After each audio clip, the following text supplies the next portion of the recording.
첫 시간에는 여러분들 우리가 토론 하는 방법에 대해서 설명을 했습니다.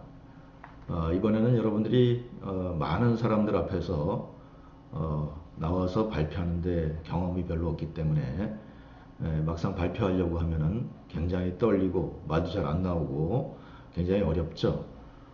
그래서 여러분들이 토론한 결과를 나와서 각 팀별로 발표를 하게 되는데, 나중에 여러분들이 졸업하고 회사 취업하거나 면접을 볼 때거나 이 발표, 프레젠테이션 할 때도 있고, 그럴 때 이런 발표가 항상 필요합니다. 회사 직장 다니면서도 그렇고. 그래서 오늘은 발표 요령에 대해서 한번 쭉 알아보도록 할게요.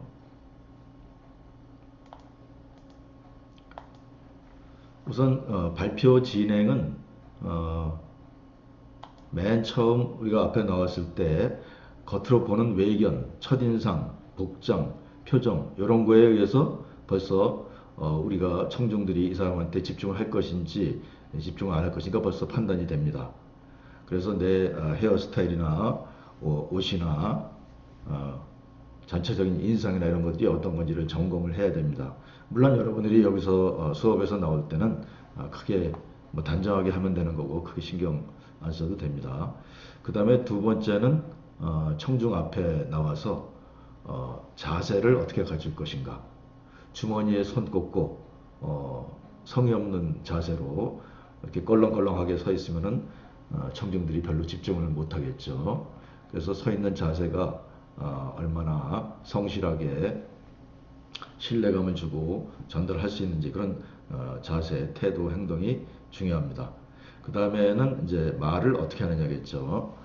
말도 이 목소리, 제가 여러분들 아마 이제 강의실에서 수업할 때는 지금 제가 앉아서 이렇게 얘기하는 것보다 한 옥타브 높여서 목소리를 크게 해서 얘기를 합니다. 발표할 때도 마찬가지예요. 그리고 얘기도 이렇게 일정한 속도로 높낮이가 없이 그런 식으로 하면은 금방 청중들이 실증을 내고 졸음이 오기 시작하죠. 그래서 중요한 데는 강조를 하고 그런 액센트가 필요할 때는 액센트를 주고, 속도도 너무 빠르면 안 되고 너무 늦어도 안 되고, 이렇게 말하는 것, 또 특별히 버릇 같은 게 있는 건지 이런 것들 신경 써야 됩니다. 이야기 내용은 여러분들은 이제 토론을 하고 나서 토론 내용을 잘 정리해서 발표를 하면 되는데, 실제로 프레젠테이션 하거나 회사의 내용을 발표하거나 면접 볼 때 내가 그동안 준비한 내용들을 발표할 때는 발표 내용을 잘 정리해서 구성을 어떻게 할 건지 이런 것도 상당히 중요합니다.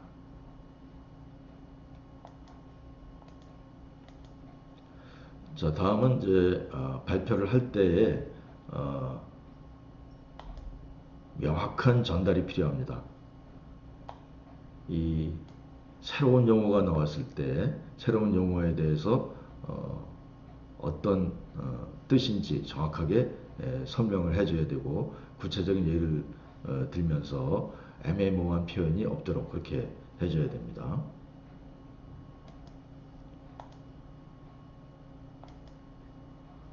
그리고 두 번째, 핵심 내용을 요약해서 전달할 수 있어야 됩니다. 장황하게 얘기하다가 끝나면 안 되겠죠. 내가 전달하려고 하는 그런 핵심 내용이 뭔지를 정확하게 요약해서 전달을 해야 됩니다. 그다음에 세 번째, 지금까지 쭉 전달하려고 해서 발표한 내용들을 결론을 명확하게 내줘야 됩니다. 열심히 얘기해서 하고 나서 결론이 뭔지도 없이 그냥 끝내버리면 안 되겠죠. 그다음에 마지막으로 여러분들이 가장 어려워하는 게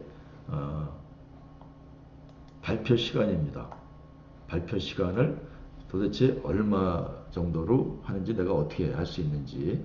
보통 파워포인트로 이제 여러분들이 발표 자료를 만들어서 하는데, 우리 수업에는 여러분들 토론 정리한 내용 가지고 전달하면 됩니다. 근데 정식으로 발표를 할 때는 파워포인트로 발표 자료 만들어서 하는데, 보통 1분에 한 개 슬라이드 이런 식으로 작성을 하게 되면은 큰 무리 없이 발표 시간을 맞출 수가 있습니다.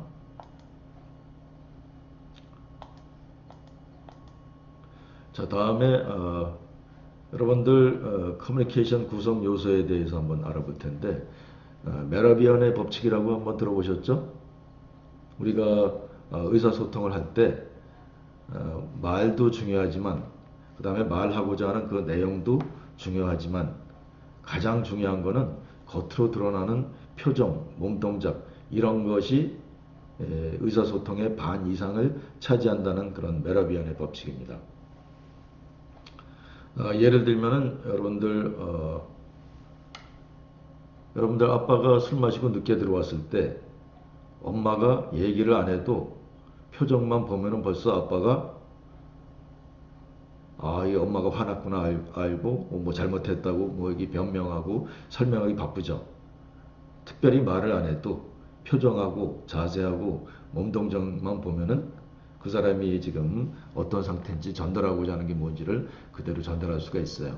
그런데 반대로 전혀 표정을 바꾸지 않고 변하지 않고 그대로 말도 억양도 없이 당신 오늘 술 먹고 들어와서 내가 무지하게 엄청나게 화가 많이 나서 내일 집을 나가버릴 거예요. 만약 이렇게 전달했다고 합시다. 내용하고 언어는 다 있지만 행동, 표정, 몸 동작이 없어요. 그럼 듣는 사람 입장에서 얼마나 화가 났는지 어느 정도 이게 이 사람이 지금 농담으로 하는 건지 전혀 감을 잡을 수가 없어요. 그래서 이런 하는 내용이나 말투 자체보다 이런 겉으로 나타나는 행동, 표정 이런 것들이 굉장히 커뮤니케이션은 아주 중요하다는 얘기입니다. 그래서 여러분들 카톡을 많이 쓰는데 카톡할 때 단순히 문자만 보내가지고는 오해의 소지가 상당히 많죠. 그래서 이모티콘 같은 것도 활용하는데 그것도 상당히 부족합니다. 그래서 오해가 생기는 경우가 많고 제대로 커뮤니케이션 하기 위해서는 서로 얼굴을 마주보고 감정을 표현해서 그렇게 전달해야 제대로 소통이. 다음 이제 언어 표현 방법. 우리가 그 말하는 내용하고 음성 언어하고 그 다음에 행동 겉으로 나타나는 표정이 있는데 이 음성 언어 표현 방법을 한번 알아봅시다. 네 가지 요소로 되어 있습니다. 발음하고 강약, 속도, 고조 이렇게 되어 있죠. 발음이 정확해야 됩니다. 발음이 무슨 단어인지 잘 안 들리고 애매모호하게 발음이 뭉개져서 나오면은 듣는 사람이 제대로 전달받지 못하겠죠. 그리고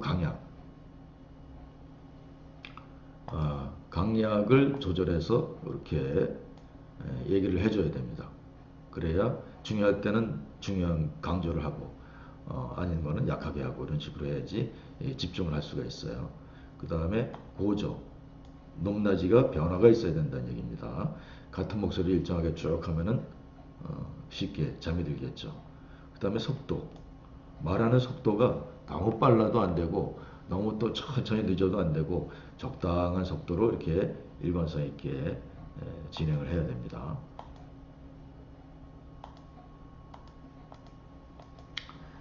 그래서 목소리는 좀 크게 큰 목소리를 하고 발음은 분명하게 청중에 맞는 단어를 사용해야 됩니다.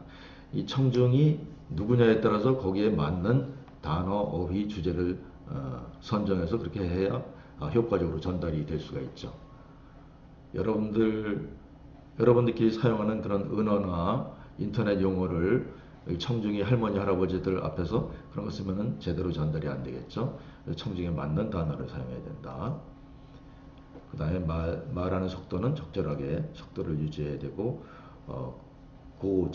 변화를 줘서 관심과 흥미를 유도해야 됩니다. 자, 그리고 이제 쉬는 시간, 이 말하는 도중에 굉장히 어려운 단어가 나왔다. 그게 뭐지? 사람들이 좀 생각을 해야 되겠다 할 때는 잠깐 쉬는 시간은 인터벌을 줍니다. 제가 뭐 이렇게 발표를 하다가 아인슈타인의 상대성 이론에 대해서 얘기를 하겠습니다. 그러면 상대성 이론이 뭐지? 사람들이 좀 생각해야 된다. 그러면 그때 상대성 이론에서 얘기하겠습니다. 하고서 인터벌을 주는 거예요. 얘기를 좀 잠깐 쉬었다가 그 다음에 생각을 어느 정도 사람들이 한 다음에 그 다음에 이 얘기를 시작하면 됩니다. 그런 방법도 있어요. 발표할 때 책을 읽는 것처럼 이렇게 다 준비해서 머릿속에 못 외우니까 놓고서 계속 청중은 바라보지 않고 책 읽듯이 이렇게 쭉 읽고 얘기하는 거 아주 최악입니다. 제일 나쁜 버릇이에요. 주요 내용을 강조하고 이런 식으로 해줘야 됩니다. 여러분들이 발표를 할 때 절대 하지 말아야 될 말들이 있어요. 이런 말을 하면 청중들이 아주 발표하는 사람한테 신뢰를 잃어버리게 됩니다. 신뢰를 잃어버리면 집중을 안 하죠. 그럼 내가 하고 싶은 말을 제대로 전달할 수가 없어요. 그런 말들이 뭔지 여러분들도 많이 이런 거를 사용하게 되는데 절대 사용하지 말아야 됩니다. 처음에 나와서 얘기할 때 제가 사람들 앞에서 말하는 것에 익숙하지 않아서 발표를 처음 해본다는 거죠. 겁이 나고 제대로 전달을 못하겠다는 거예요. 이런 얘기를 하면은 청중들은 안 들어봐도 이 사람 얘기는 별로 제대로 못하겠구나 이런 마음이 들게 되겠죠. 이런 말은 절대로 해서는 안 됩니다. 그만큼 미리 준비를 철저히 해서 잘 할 수 있도록 노력을 해야 되는 거죠.